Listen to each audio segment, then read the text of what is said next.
There we go. And yep. Okay. So just waiting to see if we can get the technical difficulties worked out here for Team Dark Phoenix. It looks like they have received the link. And here we go. We are going to be heading into the draft. Enterprise is going to have the first ban and the first pick here on Infernal Shrines. So what do you really like as far as heroes for prioritization on this map? For me, you were going to see the big fight for, Li Ming and KT, but already we see from Enterprise they're banning out Sonya with that first pick, forcing Team Dark Enterprise to either ban KT, then giving Li Ming to Enterprise, or going a different route. And we do see the classic KT ban here. So Enterprise is now up with their first pick. Yeah, we'll have to see what Enterprise decides to prioritize with this first pick. Li Ming is a pretty easy first pick, and that's exactly what they will go with. Wave clear is really a premium on this map, as you have all the little creeps around these shrines to capture the Punishers.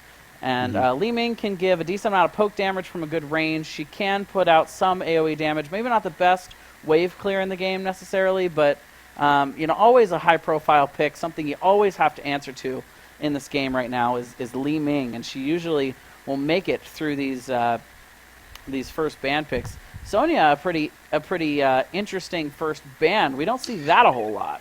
I like what they're doing, and so what teams are starting to realize what to do with the Kalphos instant ban that's going to happen regardless of what happens in the beginning. If you are the first pick and first ban, you essentially have your own free ban of anybody you want, because then you are forcing the other team to ban that KT. Otherwise, giving you KT with your first pick, and it looks like Team Dark Phoenix has taken Thrall, which is a great first pick in my opinion. Very, very versatile with the poke, and then straight up melee, and of course has a strong CT, and then we get a Rhaegar pick following that right up. Good old Orc boys coming back together again. I love Rhaegar on this map. He's so versatile. He's got so much upside because he gives a lot of extra wave clear with his lightning shield. His first talent, not often picked, but you can actually get double lightning shield to get a little extra clear in there. A lot of different things you can do with him, and he pairs well with Thrall always, with the extra healing you can get on Thrall as he dives in. And Johanna, speaking of wave clear, here's the best tank in the game as far as wave clear goes.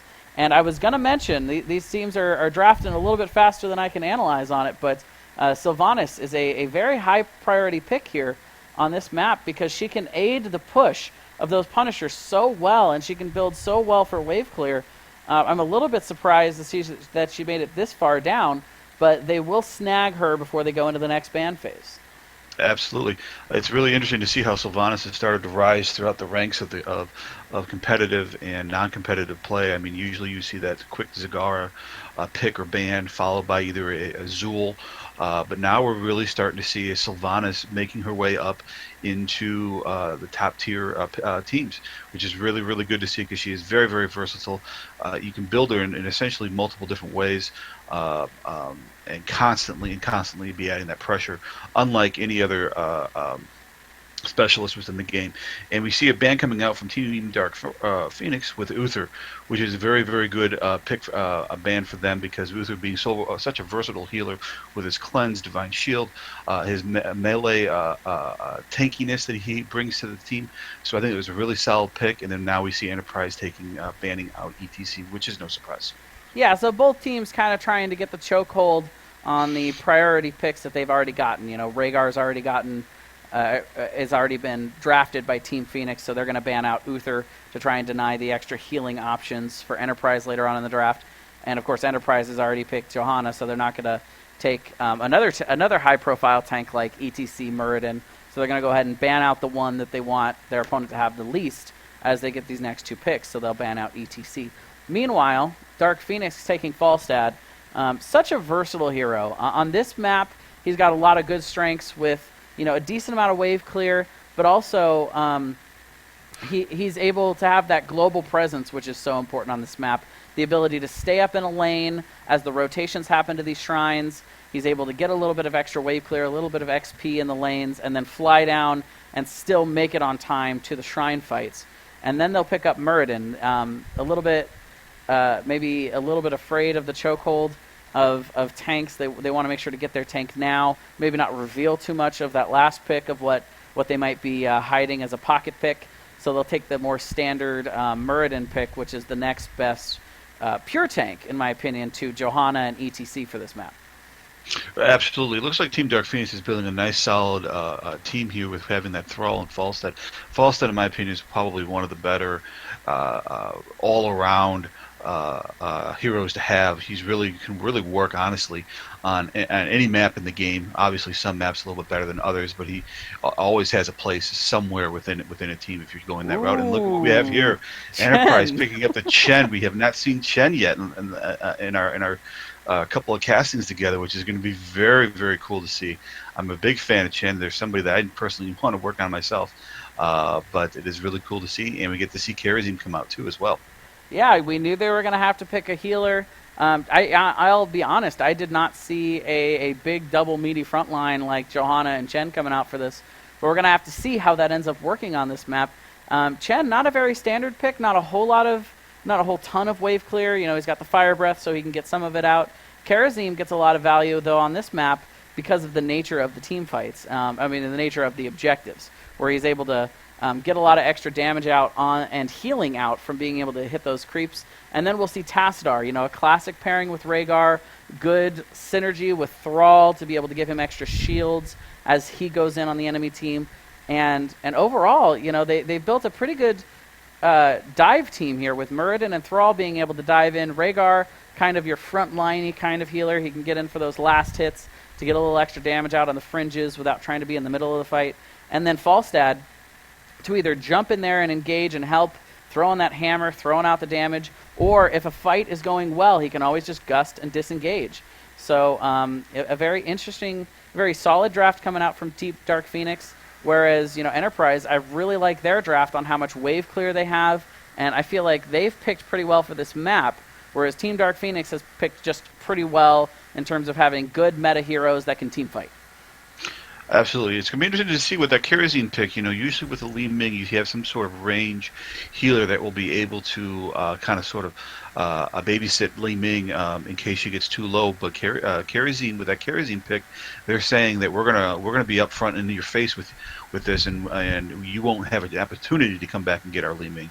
So that's going to be really interesting to see how they play this, and looking at it with the Chen and Johanna and Sylvanas pick, your real main damage is only coming from Li Ming. I know Sylvanas can dish it out as well, but with that insane amount of burst, it looks like Li Ming is going to be their only big damage dealer that they're going to have. So they're going to trying to protect her as much as possible. And then with Team Dark Phoenix, they're going to have a straight up dive team. Tassadar and the Rhaegar picks are definitely there to support Thrall. Going in with his Lightning Wolf and then his melee ability. So it's really interesting to see how this map's going to play out. It's going to be interesting to see if Team Dark Phoenix is going to be able to play that dive role effectively as a team or not. Yeah, we're going to have to see how these shrine fights end up going. You know, I feel like poke potential and just general wave clear.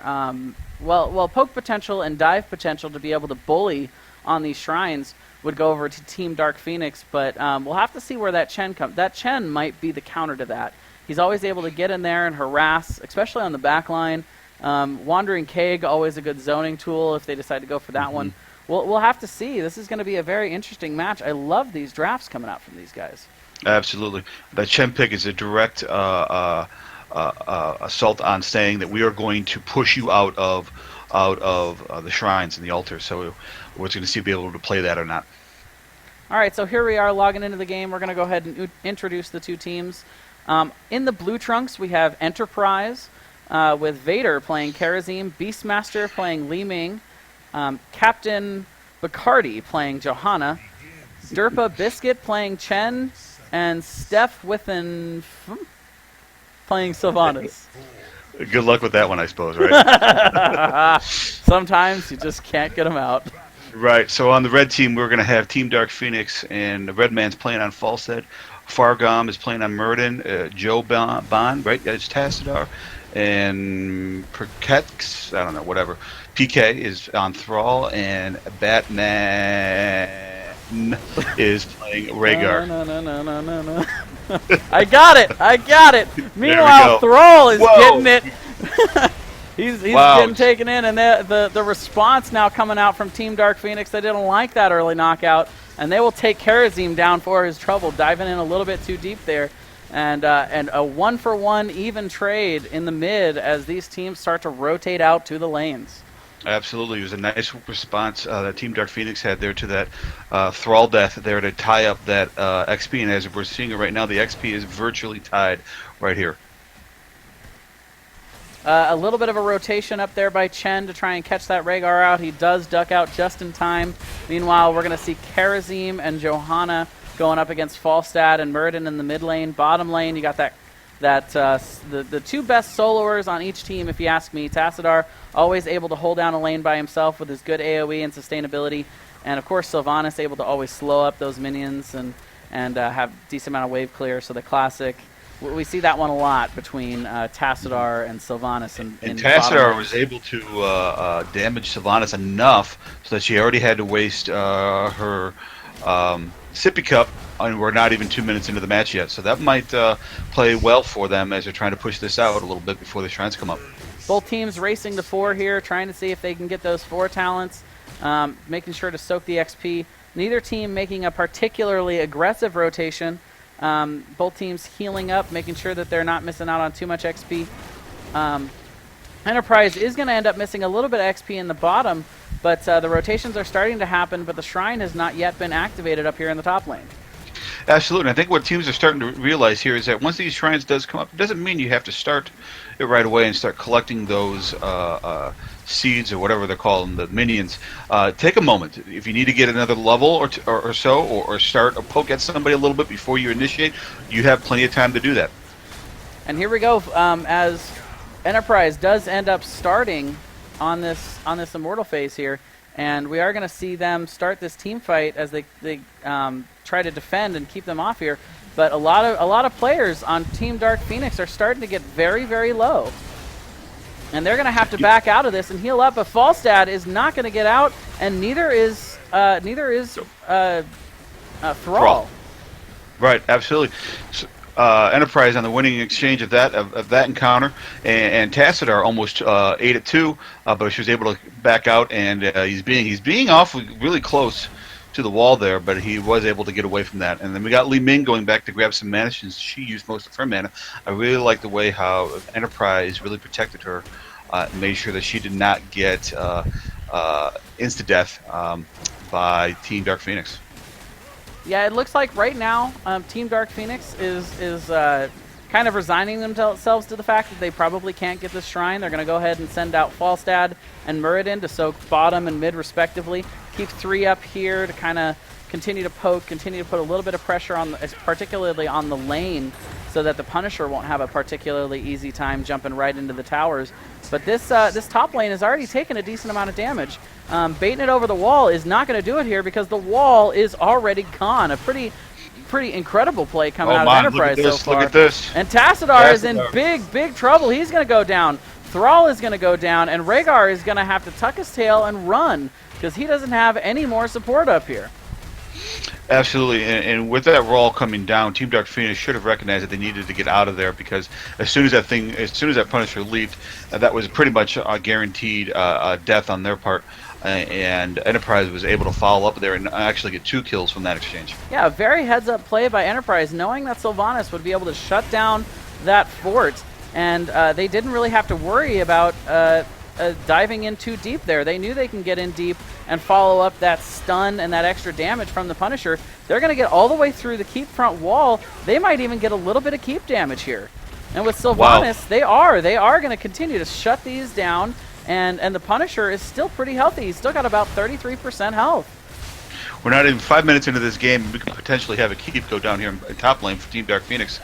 And if this does occur, having that early of a catapults hitting against their top lane is going to be devastating to them. And it looks like they're going to stay in and get that keep down. They're gonna do whatever it takes to get those catapults started quickly.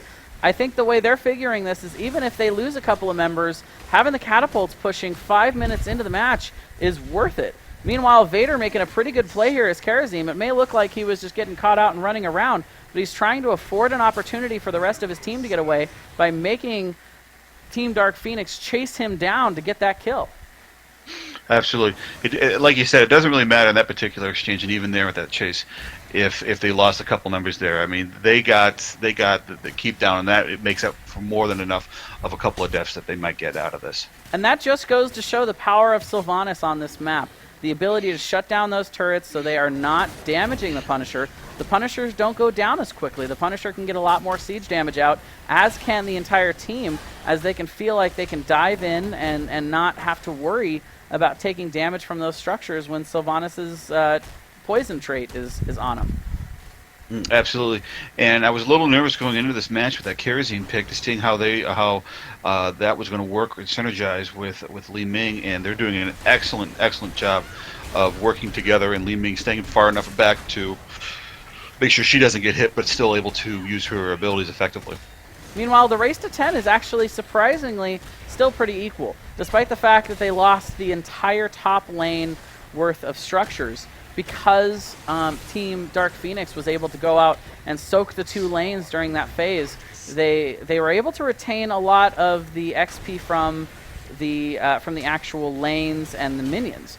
Whereas it may look like this is pretty even in terms of XP, but when you think of the concept of stored XP, there is actually an advantage for Team Dark Phoenix here, because if they start to knock down structures, they're going to actually end up with a pretty big level lead. And here comes the Sundering as level 10 comes out and these heroics start, but a huge Wailing Arrow will hit all 5 members of Team Dark Phoenix, and they're going to be forced to gust away and walk away and lick their wounds yet again, go into the healing well to try and heal up. And Muradin not out of the woods yet. Li Ming still getting a lot of harass, forcing out the ancestral healing from Rhaegar.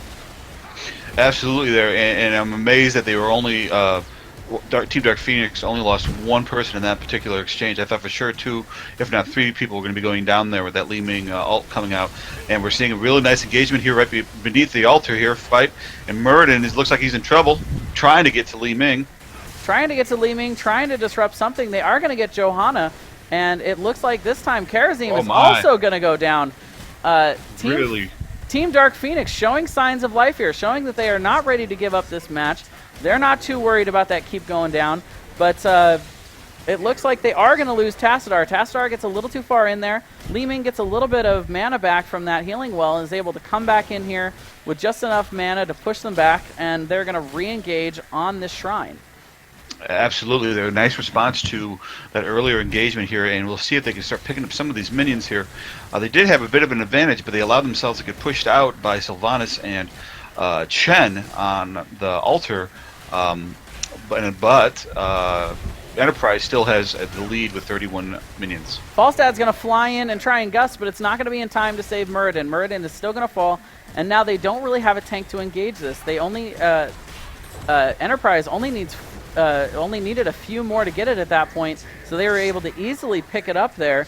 And yet again, they're going to have Sylvanas and a very healthy team, all 5 of them up here, ready to push, and Chen is looking for it. Chen has picked up that Wandering Keg, and he is up here looking for it. Here he comes from the back. Is he going to kick back? He is, and he's going to pop it. He's going to zone out Thrall completely out of this fight, and that's going to afford the opportunity for the rest of the team to just focus on this fort.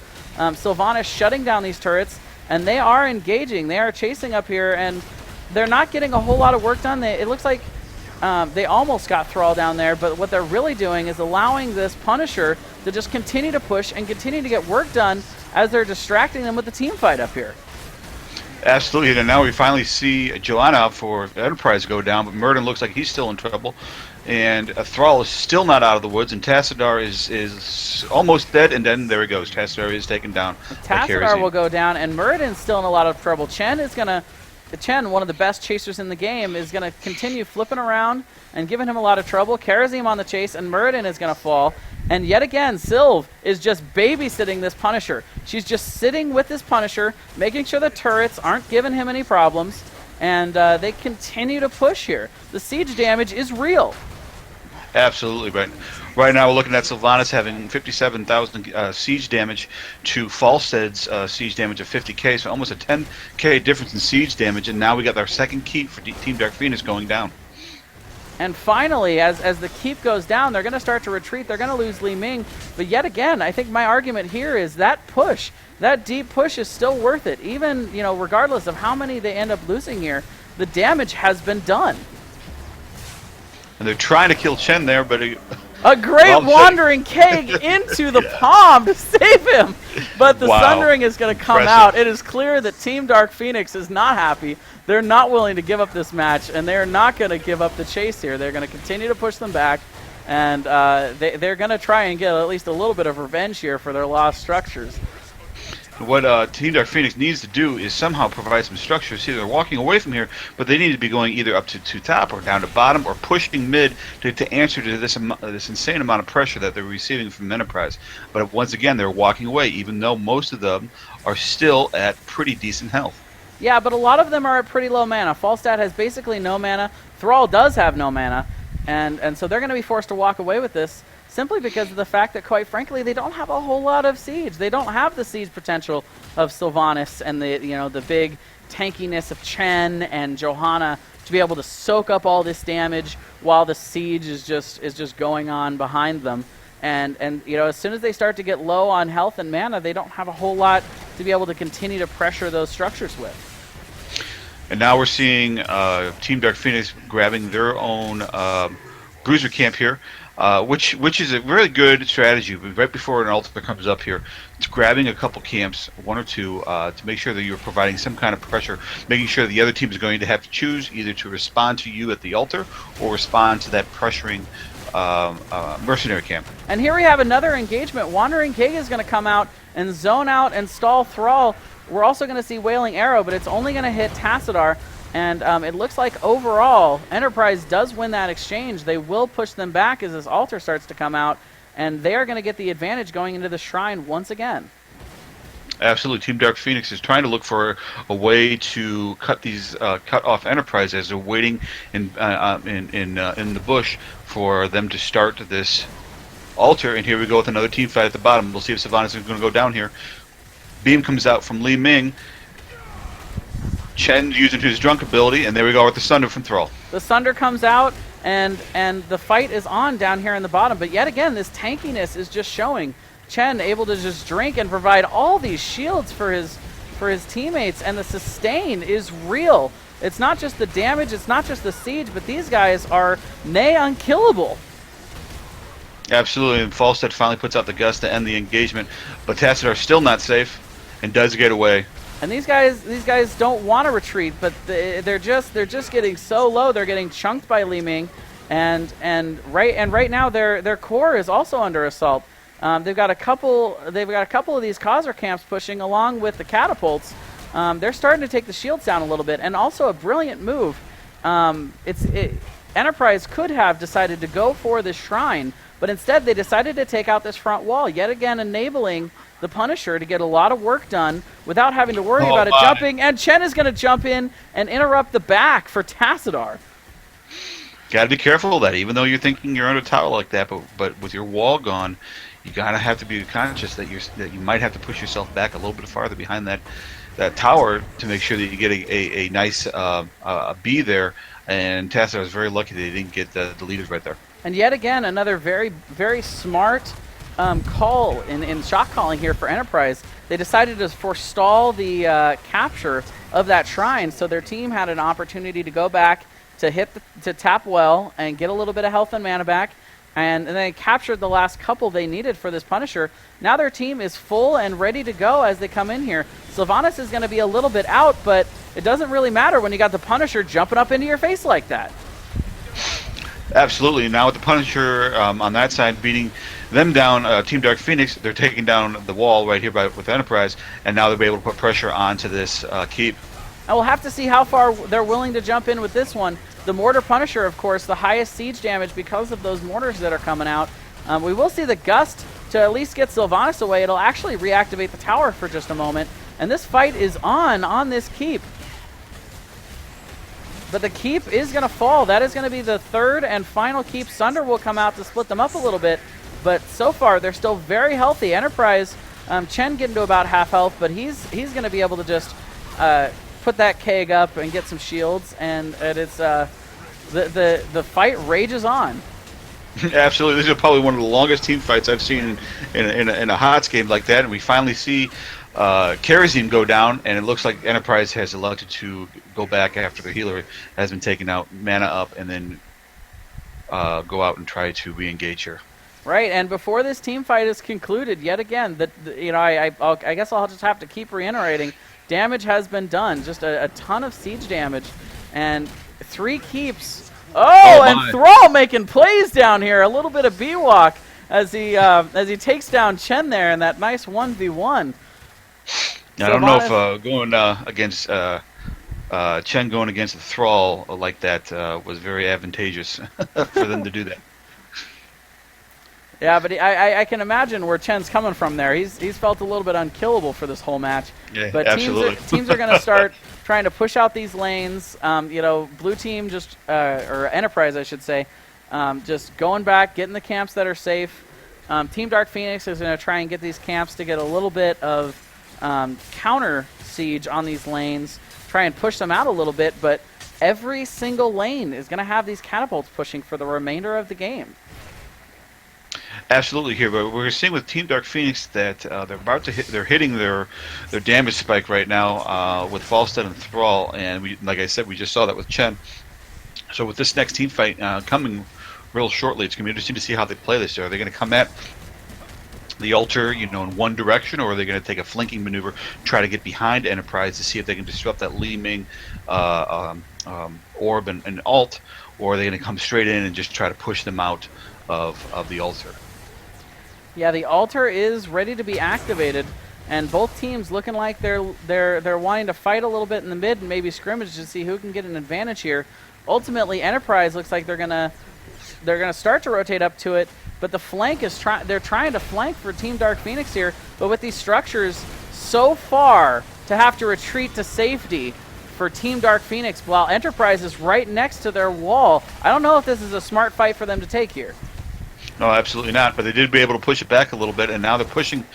Enterprise is able to push Dark Phoenix out towards their base, and we see the keg come out from Chen, isolating Thrall, and it looks like Thrall might go down here. Oh, and he does. Pushes him completely out of position. The Gust is not in time to help him at all, and Thrall will go down. Again, that Wandering Keg really paying off for Chen and Enterprise as they're able to just isolate that one hero, blowing up, and now, Team Dark Phoenix just looks up and says, well, we can't really fight this 5v4 at this point. Neither team is 20, but we don't want to see this snowball. We're only going to get one more shot at this, and our core is under assault from all these minions. So they decide to back up, heal up, wait for Thrall, and clear up their core. Yes, this is probably going to be the one last chance for Team Dark Phoenix to try to take the advantage away from here, because with this Punisher coming up, Enterprise is going to be looking to push core to see if they can end this game right here, right before the 20-minute marker. So it's going to be interesting to see how Team Dark Phoenix handles this particular engagement. If Team Dark Phoenix can get 20 here, they will have these Storm Talons for this defense, and Sylvanas cannot shut down the core. That's the one structure that she can't really gain an advantage for her team for. So if there ever was a time, it looks pretty grim, but if there was ever a time for a defense, it's right here, right now. They're going to choose to push off the core here and take this fight far beyond core. Rhaegar is in a lot of trouble, and he will get killed trying to file into the back line. Li Ming gets very low. Falstad is gonna roll in and take her out, and this team fight is on while the Punisher is on core. The Punisher is taking the shields down slowly but surely, taking the minions out. But 3 members from Team Dark Phoenix will be taken out in this team fight. Falstad also incredibly low here, and that is going to be GG. Absolutely. Nice effort from Team Dark Phoenix there at the end there to try to make something out of nothing, but with the Punisher pushing like it was, and with the Chen isolation, it just was too little too late for them.